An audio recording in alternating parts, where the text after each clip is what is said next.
Halo Sobat Balatkop, nama saya Adi IP, saya seorang visual designer, certified digital marketing dari Markplus dan juga co-founder dari Impala Space.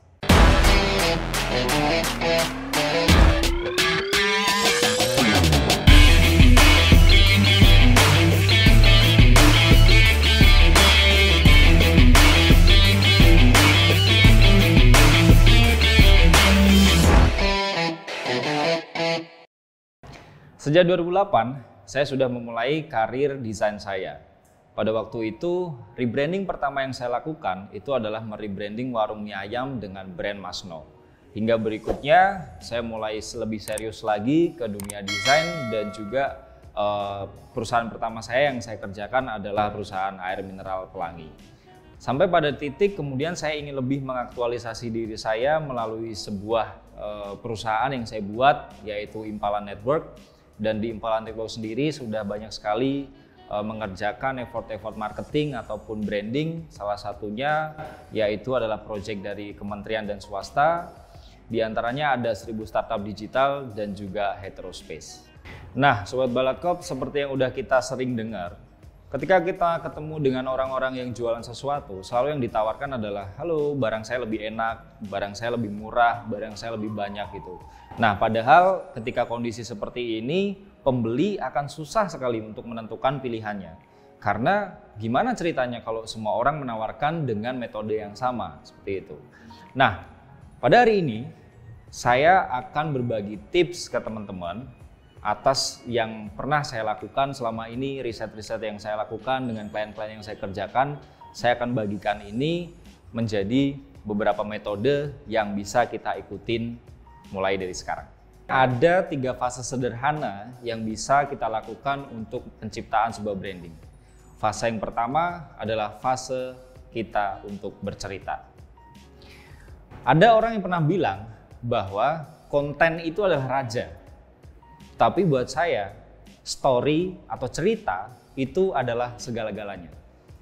Nah, ini juga mematahkan salah satu quote yang pernah saya terima, yaitu everything begin from an idea, atau semuanya bermula dari sebuah ide. Tapi buat saya, karena ini adalah cerita, maka semua harus dimulai dari masalah.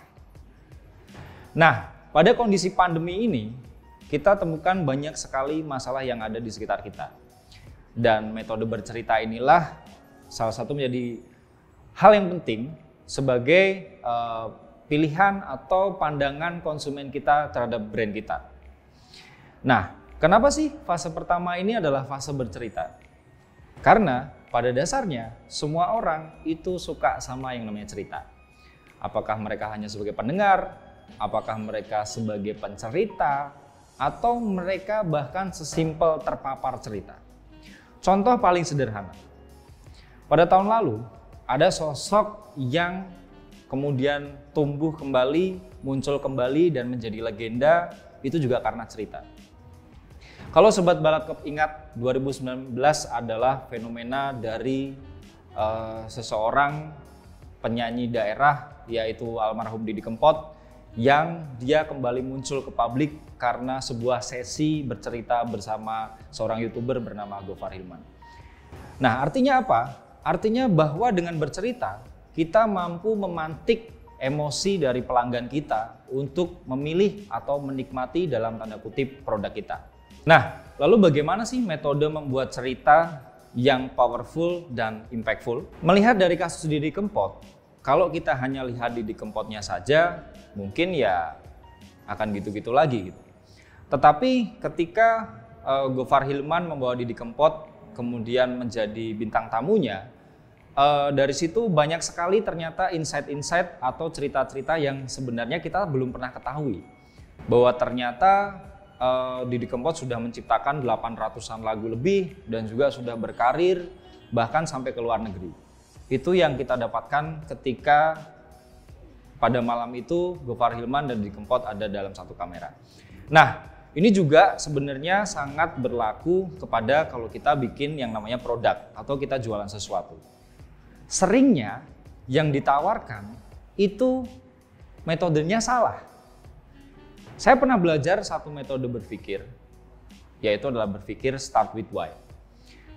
Sang penemunya, Simon Sinek, bercerita bahwa kebanyakan orang atau kebanyakan organisasi atau bahkan kebanyakan produk itu selalu bercerita tentang bentuknya dulu. Contohnya seperti ini.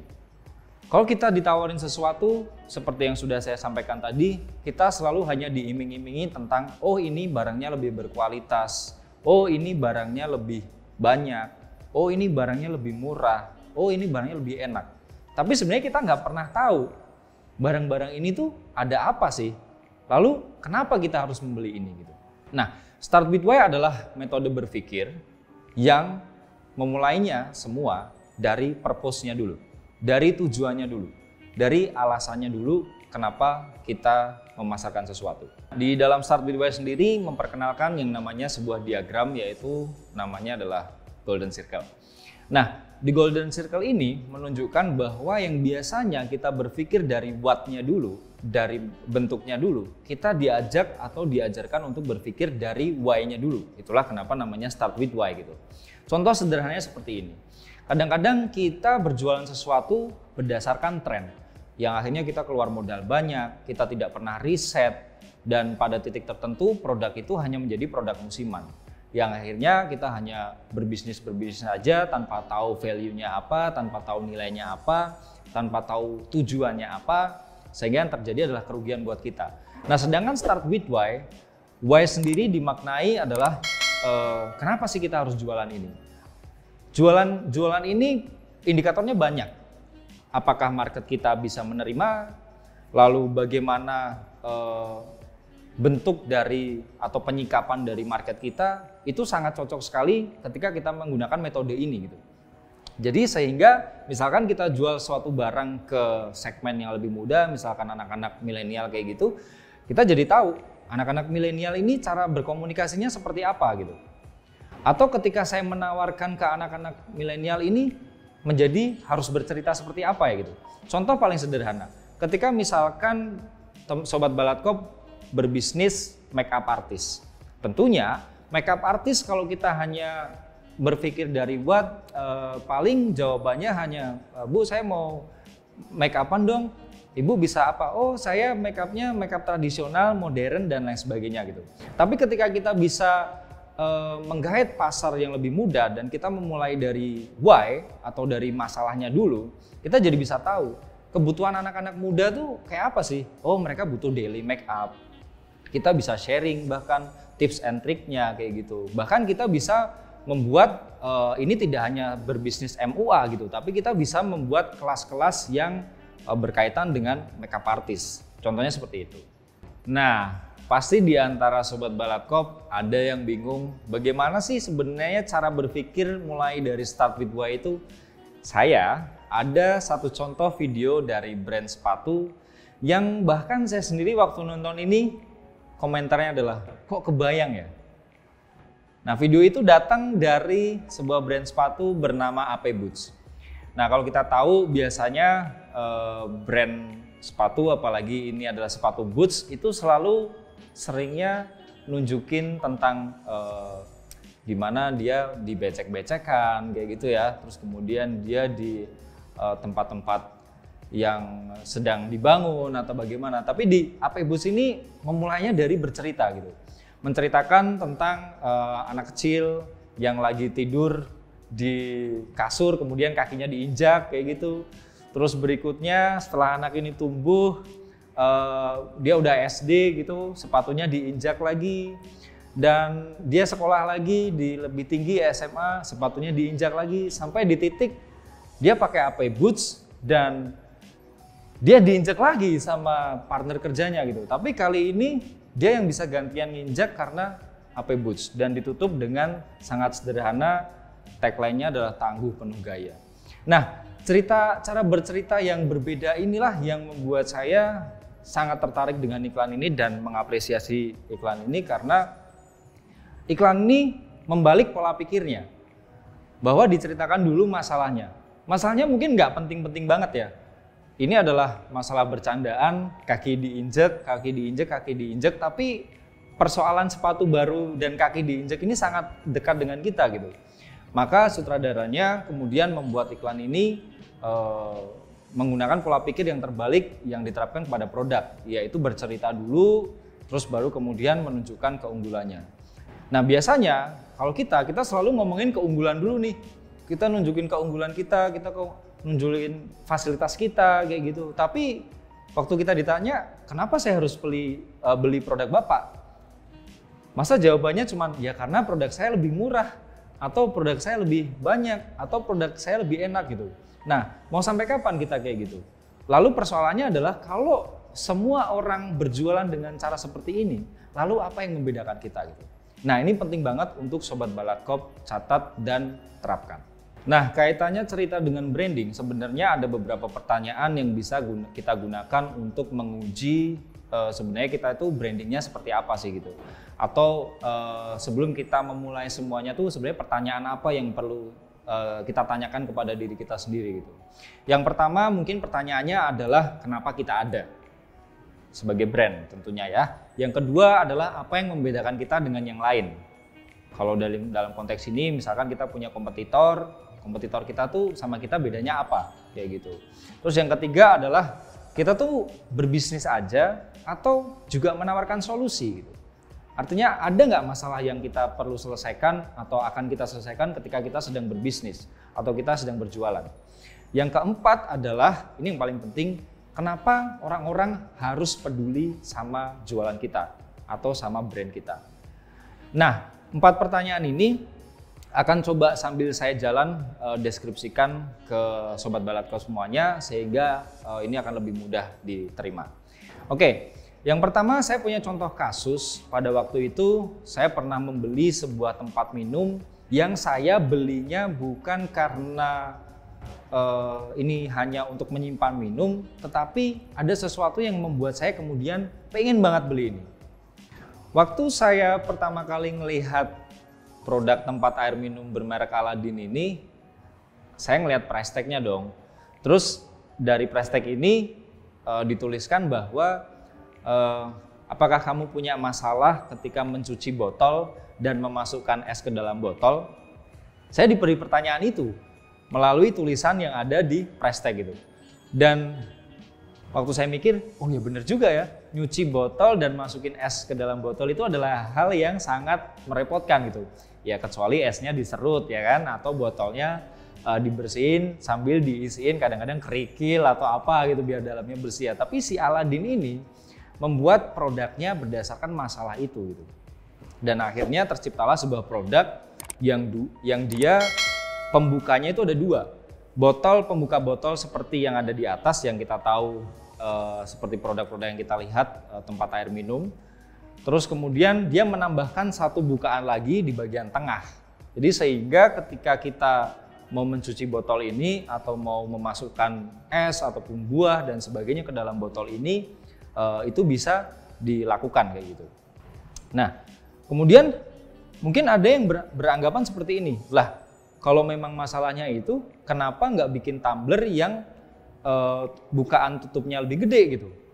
Kembali lagi, kalau kita ngomongin persaingan di pasar, ketika kita kesulitan untuk membuat inovasi produk ataupun yang produk itu cost-nya lebih besar kayak gitu, maka kita harus bersaing di bentuk yang sama tetapi dengan diferensiasi yang beda. Nah, inilah yang dilakukan oleh Aladin.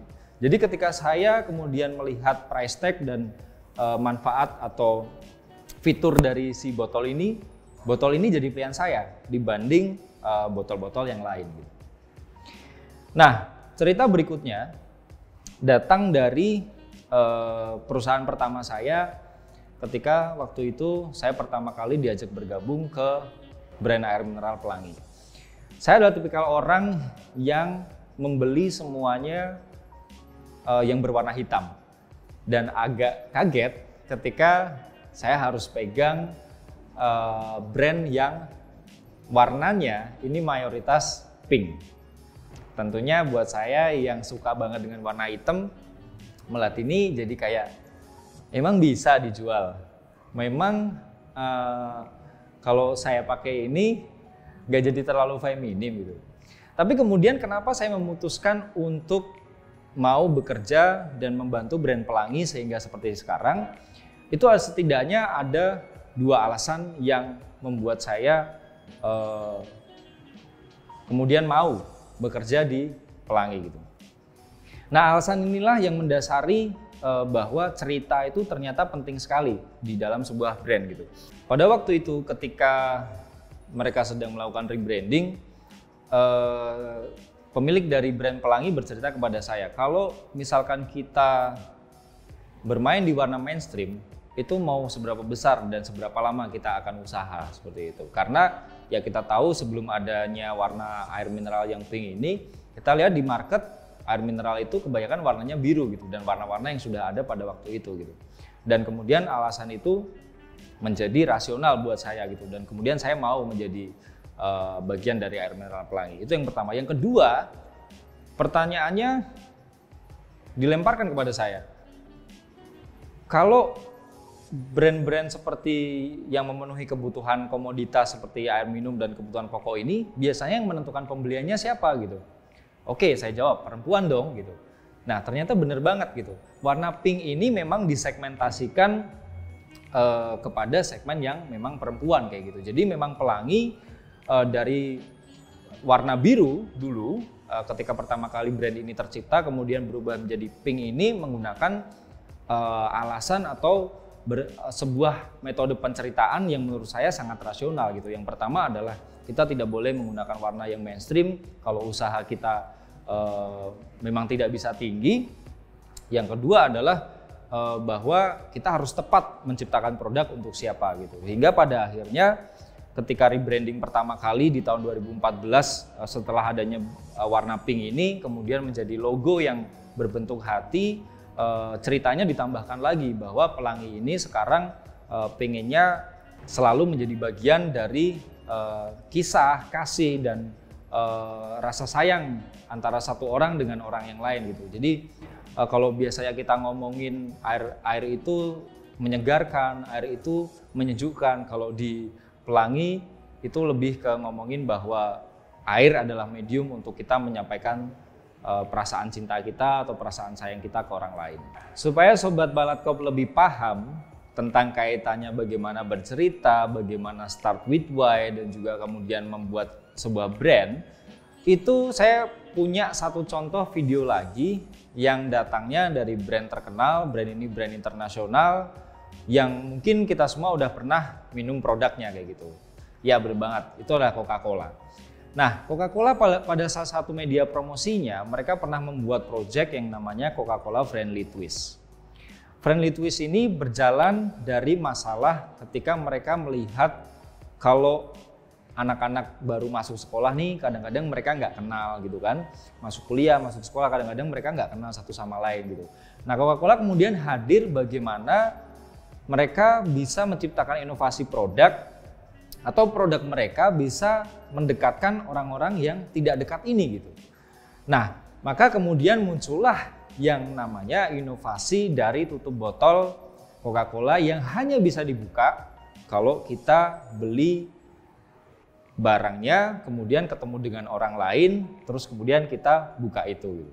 Tapi kalau kita mungkin mending beli 2 ya, daripada harus nunggu orang lain gitu kan. Tapi anyway, maksud saya adalah Coca-Cola ini kan brand besar ya. Sebenarnya dengan mereka taruh lemari es yang berisi produk mereka aja itu udah cukup gitu. Tapi kenapa mereka berpikir sampai harus bikin Coca-Cola Friendly Twist gitu? Atau tutup botol yang hanya bisa dibuka ketika mereka bertemu dengan pasangan yang lain gitu. Nah, inilah kehadiran brand-brand besar. Kenapa mereka bisa sangat dicintai oleh konsumennya gitu. Orang-orang sudah tidak menilai Coca-Cola dari mereka yang tidak pernah ganti logo, mereka yang tidak pernah ganti warna dan lain sebagainya. Tapi mereka melihat Coca-Cola adalah brand yang sangat dekat ke konsumennya seperti itu. Nah, inilah kenapa Start with Why begitu penting, atau metode pertanyaan-pertanyaan yang bisa kita gunakan untuk menguji brand kita itu begitu penting. Bahwa kedepannya, apalagi di era yang sekarang ini, di era yang serba sulit di saat pandemi ini, ini brand atau merek atau produk diharapkan bisa hadir lebih dekat, tidak hanya secara kontennya, tetapi bagaimana cerita-cerita yang ada di baliknya itu, kemudian konsumen menjadi loyal, konsumen menjadi lebih memilih kita, bukan, sekali lagi, bukan karena harganya, bukan karena murahnya, bukan karena enaknya, atau hanya karena banyak, tetapi karena value, karena nilai, karena cerita yang dibangun pada setiap metode branding. Nah, Sobat Balatkop semuanya, dari tadi saya memang menjelaskan brand-brand besar yang sudah memiliki cerita-cerita yang kuat. Mungkin Sobat Balatkop ada yang cukup meragukan gitu. Nah, itu kan brand-brand besar. Terus kalau kita brand-brand kecil, emang bisa sampai ngeluarin pendanaan besar untuk menciptakan cerita atau menciptakan inovasi-inovasi? Jawabannya adalah bisa. Pada satu hari, saya pernah datang ke sebuah pameran makanan. Saya membeli sebuah makanan gara-gara saya melihat bekas makanan orang. Aneh kan? Bekas makanan orang dilihat terus kemudian jadi bikin orang lain beli. Gimana ceritanya? Nah, waktu itu saya ketemu ada sebuah produk makanan lokal. Itu makanan ya kayak semacam food truck gitulah ya. Makanan yang dijual di stand kecil, digoreng di tempat dan kemudian dihidangkan melalui tempat-tempat kecil seperti itu. Makanan itu di dalam kemasannya ada tulisan, ada doa petani jamur di setiap gigitannya. Coba bayangin, Sobat Balatkop ngelihat sampah bekas makanan, kemudian Sobat Balatkop pengen beli makanan itu, pengen ngerasain itu gara-gara baca slogan yang ada di kemasannya. Ya, slogannya adalah ada doa petani jamur di setiap gigitannya. Pada waktu itu saya benar-benar ngerasa merinding, ngerasa amazing, ngerasa kok bisa ya dengan apa yang diciptakan atau yang tertulis di kemasan itu.